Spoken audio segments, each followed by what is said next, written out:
Tombs are unquestionably one of the most fascinating discoveries which can be made within archaeology.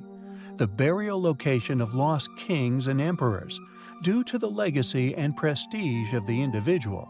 Locating the burial site of remains is incredibly historically important.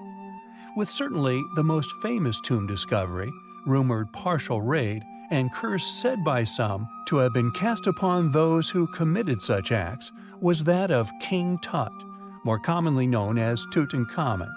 Made by Howard Carter in the Valley of Kings on November 4, 1922.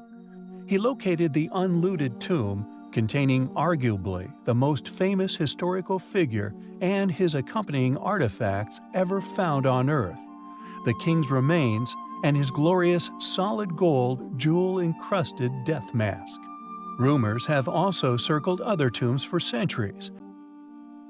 The following item of interest, if publicly exposed, could possibly be just as historically important.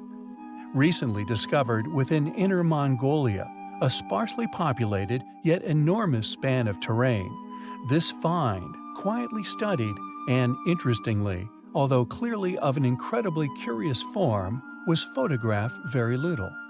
A typical symptom we often encounter when a find is made which includes civilian assistance.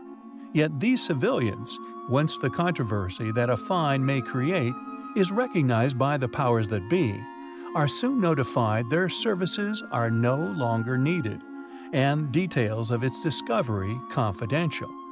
Such as the media backout incurred within Cheops when Ganten Brink's robot successfully tunneled into a secret inner chamber, once rumored to have been connected to, or the tomb of the Egyptian god Osiris.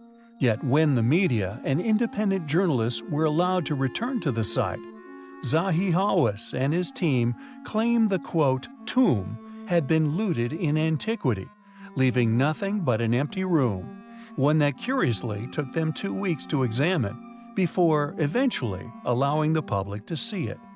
This find in many ways is no different in terms of the apparent media blackout which has descended upon the tomb's occupant is incredibly familiar. The contents of the tomb and the actual sarcophagus-esque tomb itself, it must be noted, are now proudly on public display, but the individual who was found within, which now appears to many to have possibly been the remains of an ancient alien, have been kept under close guard, as any efforts to attain any additional study or photography of the corpse have been in vain, and no others are yet to surface.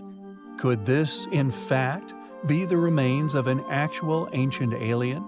Possibly a visitor who died on our planet? Or a survivor of a crashed ancient alien craft, worshipped by an ancient civilization as a god? We find such possibilities incredibly intriguing.